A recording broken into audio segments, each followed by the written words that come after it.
अगला टॉपिक हम लोग का है विलेयता। विलेयता को ही बोलते हैं क्या, घुलनशीलता। और घुलनशीलता को इंग्लिश में क्या बोलते हैं, सोल्युबिलिटी। तो देखो इसमें क्या होता ना है कि निश्चित ताप पर यानी कि टेम्परेचर को फिक्स कर दिया जाता है। जैसे कोई रूम में हम हैं, रसोई घर वाला रूम है, तो घर का टेम्परेचर कितना होता है, लगभग 27 डिग्री सेल्सियस, ठीक ना। तो एक निश्चित फिक्स ताप है, ठीक ना।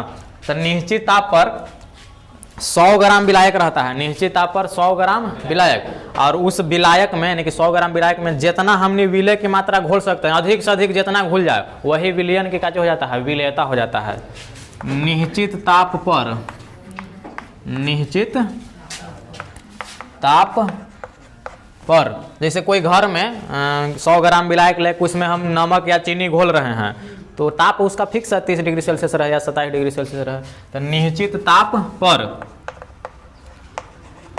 100 ग्राम विलायक में, 100 ग्राम विलायक में घुलने वाली विलय की वह मात्रा जो विलयन को संतृप्त कर देती है। तो संतृप्त मैंने बताए थे ना, मैंने पूरा भर जाएगा, मैंने इच्छा उसका पूरा हो जाएगा। विलयन का विलेयता कहलाता है। याद रहेगा जी। कह रहा है कि निश्चित ताप पर 100 ग्राम विलायक में घुलने वाली, ठीक ना, विलय की वह मात्रा जो विलयन को क्या कर देता है, संतृप्त कर देता है, तो उसी को विलयन के क्या कहते हैं, विलेयता कहते हैं। जैसे देखो अगर मान लो कोई बर्तन है, इसमें हम 100 ग्राम जल ले लिए, जल विलायक है ना, बोला कि 100 ग्राम विलायक, तो इस 100 ग्राम ले लिए जल, ठीक। अब इसमें हम लोग घुला रहे हैं चीनी, चीनी या नमक, कुछ भी घुला सकते हैं, चीनी या नमक। तो घुलाते घुलाते एक ऐसा स्थिति आएगा कि फिर नहीं घुलेगा। जैसे 100 ग्राम जल लिए, एक मुट्ठी चीनी डालें, बढ़िया से घोल दिए, घुल गया, फिर एक मुट्ठी डालें, फिर घोल दिए, घुल गया, फिर एक मुट्ठी, अगर ऐसा करते जाएं तो एक स्थिति ऐसा आएगा कि घुलेगा नहीं। और जब नहीं घुलेगा ना तो विलयन क्या हो जाएगा, संतृप्त हो जाएगा, यानी इसका इच्छा पूरा हो जाएगा। और जब विलयन को संतृप्त कर देगा विलय की मात्रा ना, तो जो विलय का मात्रा है वही विलयन की क्या कहा जाता है, विलेयता या घुलनशीलता या सोल्युबिलिटी। अरे समझ में आई। अब इसका एक फॉर्मूला होता है कि विलेयता अगर हमारा निकालना है, सिंपल है, इसे विलेयता निकालना है तो क्या करेंगे, तो ऊपर रहेगा विलय की मात्रा, विलय की मात्रा, मात्रा माने द्रव्यमान होता है, क्वांटिटी कितना है, ठीक। नीचे रहेगा विलायक की मात्रा, इसमें विलायक से तुलना होता है, विलायक की मात्रा गुना करेंगे 100 से। तो एक तरह से फॉर्मूला हो गया जी। हाँ, विलेयता बराबर क्या होता है, विलय की मात्रा बटे विलायक की मात्रा गुने 100। यानी कोई पदार्थ के हमने के विलेयता निकालना हो तो विलय की मात्रा को ऊपर रखेंगे, अब विलायक की मात्रा को नीचे रखेंगे और 100 से गुना कर देंगे। इसका एक और परिभाषा लिख दें, इसको कह सकते हैं कि किसी विलयन में, किसी विलयन में विलय के, किसी विलयन में विलय के घुलने की क्षमता को, घुलने की क्षमता को विलयन की विलेयता कहते हैं। मैंने इस तरीका से भी याद कर सकते हैं, कोई विलयन है उसमें विलय कितना अधिक से अधिक घुल सकता है, मैंने कितना होकर घुले की क्षमता है, वही एक तरह से क्या हो जाता है, विलेयता हो जाता है। तो इसको ऐसा भी तरीका से याद कर सकते हैं। इसके बाद हम लोग पढ़ेंगे कि विलेयता को प्रभावित करने वाले कारक, मैंने इफेक्ट, ठीक ना, किस किस चीज़ से होता है। तो इतना नोट करेंगे।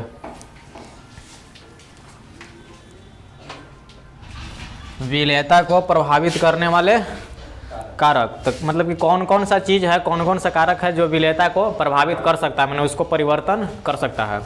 तो पहला हम लोग पढ़ेंगे विलेय एवं विलायक की प्रकृति, ठीक ना, यानी कि nature of solute and solvent, माने विलय का नेचर कैसा है, ध्रुवीय है कि अध्रुवीय है, आगे पढ़ेंगे, ठीक ना। विलायक का नेचर कैसा है, इसके आधार पर भी विलेयता को प्रभावित किया जाता है। दूसरा हम लोग पढ़ेंगे ताप का प्रभाव, ताप का प्रभाव, यानी कि ताप को बढ़ा देंगे तो विलेयता घटेगा बढ़ेगा ऐसा। और तीसरा है दाब का प्रभाव, यानी कि दाब को बढ़ाएंगे घटाएंगे तो विलेयता पर क्या प्रभाव पड़ेगा। तो इतना नोट करते हैं। विलेयता को प्रभावित करने वाले कारक में हम लोग पहले का पढ़ेंगे, विलेय एवं विलायक की प्रकृति, मैंने कि विलेय और विलायक की प्रकृति से विलेयता को प्रभाव कैसे पड़ता है। इधर देखो, शांत रहो। अब सुनो जी, इसमें एक नियम है ना कि ध्रुवीय पदार्थ, कैसा पदार्थ, ध्रुवीय, ध्रुवीय को इंग्लिश में बोलते हैं पोलर, ठीक। तो ध्रुवीय पदार्थ जो होता ना है, ध्रुवीय विलायक में घुलता है, ध्रुवीय विलायक में, याद रहेगा एक नियम है कि जो ध्रुवीय पदार्थ रहेगा ना वो किस विलायक में घुलेगा, तो ध्रुवीय विलायक में ही घुलेगा, ठीक। तो उसी प्रकार अगर रहे अध्रुवीय पदार्थ, क्या रहे जी, अध्रुवीय पदार्थ, तो ये किस में घुलेगा, अध्रुवीय विलायक में घुलता है। समझ में आ रहा है। ध्रुवीय पदार्थ रहेगा तो ध्रुवीय विलायक में घुलता है, और अध्रुवीय पदार्थ रहता है तो अध्रुवीय विलायक में घुलता है, ठीक ना। इसीलिए इसका अर्थ होता है कि लाइक डिजोल्व लाइक, यानी कि इसका अर्थ हुआ कि समान समान को घुलता है, समान समान को घोलता है। माने कि ध्रुवीय पदार्थ रहेगा तो ध्रुवीय विलायक में घुलेगा, और अध्रुवीय पदार्थ रहेगा तो अध्रुवीय विलायक में घुलेगा। तो बात है कि ध्रुवीय क्या है, तो जो आसानी से प्लस माइनस में टूट जाना वही ध्रुवीय होता है। जैसे NaCl, तो पता होना चाहिए पॉजिटिव होता है नेगेटिव होता है, तो ध्रुवीय है। KCl पॉजिटिव होता है नेगेटिव होता है, इस सब क्या है, ध्रुवीय है। तो बताओ, पता होना चाहिए हमने कि NaCl को जल में डालते हैं तो घुल जाता है, NaCl हानि नमक को जल में डालते हैं, बढ़िया चला देते हैं तो ना घुल जाता है। क्यों? क्योंकि देखो NaCl ध्रुवीय है, क्या है कि पॉजिटिव और नेगेटिव है, और जल भी ध्रुवीय है। ऑक्सीजन पर हो जाता है नेगेटिव और हाइड्रोजन पर हो जाता है पॉजिटिव, आंशिक होता है थोड़ा सा, ऑक्सीजन पर आंशिक माने कि थोड़ा सा नेगेटिव और हाइड्रोजन पर थोड़ा सा पॉजिटिव। तो इसको हम जल में डालेंगे तो देखो सोडियम पर पॉजिटिव है, तो सोडियम को क्या बुला लेगा, ऑक्सीजन, आराम से घुला लेगा का जी। वैसे ही क्लोरीन को क्या बुला लेगा, तो आराम से घुल जाता है।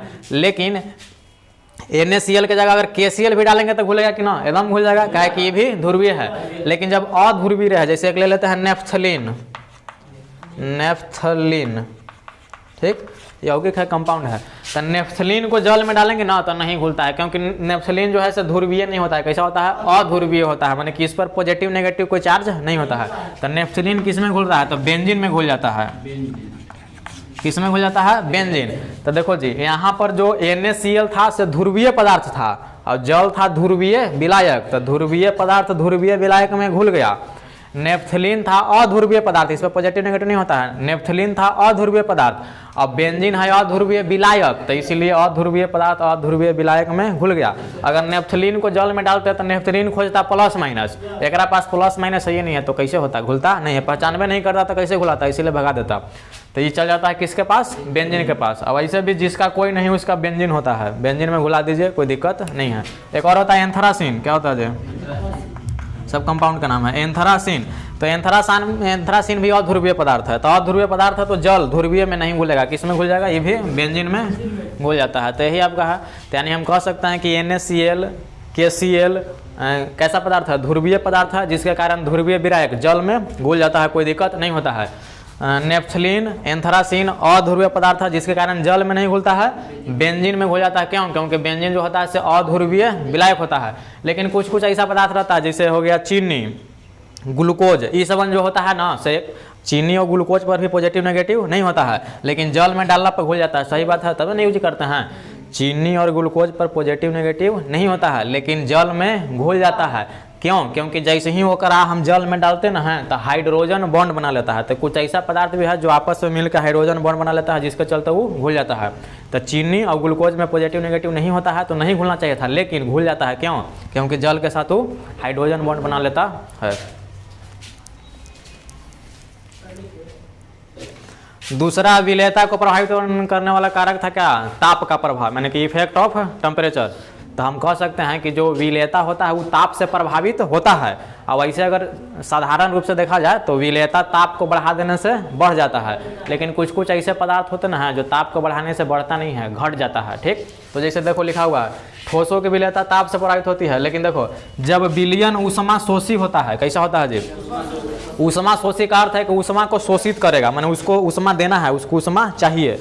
तो जब विलयन ऊष्मा शोषी हो, जैसे विलय और विलायक मिला तो विलयन बन गया, और उस विलयन में अगर विलयन को बनाने के लिए अगर ऊष्मा देना पड़े, माने ऊष्मा को अवशोषित करे, तो वैसा विलयन को अगर ताप बढ़ा देंगे ना तो उसका विलेयता भी काची हो जाता है, बढ़ जाता है। लेकिन उसी का उल्टा कर दो कि जब विलयन क्या रहे, ऊष्मा छेपी रहे, जैसे विलय और विलायक मिला विलयन बन गया, ओकरा में से ऊष्मा भी निकल जाए, तो वैसा विलयन को अगर ताप बढ़ाएंगे तो उसका जो विलेयता होता है क्या हो जाता है, कम आ जाता है, यानी कि घट जाता है। ठीक। अब एक वैज्ञानिक था जिसका नाम था ला सातलिए, एक वैज्ञानिक था जिसका नाम था ला सातलिए, इंग्लिश में इसको लिखते हैं ली चेटेलियर, कुछ पढ़ो ली चेटेलियर। ठीक, ला सातलिए ऐसे लिखा जाता है हिंदी में। इन्होंने ही बताया था इसके बारे में कि अगर विलयन क्या रहे, ऊष्मा शोषी रहे तो विलेयता का हो जाएगा जी, बढ़ जाएगा, और अगर विलयन ऊष्मा छेपी रहे तो विलेयता घट जाएगा। इसके बारे में किस वैज्ञानिक ने बताया था? ला सातलिए ने। तीसरा और लास्ट हम लोग का था कि दाब का प्रभाव, यही ना था।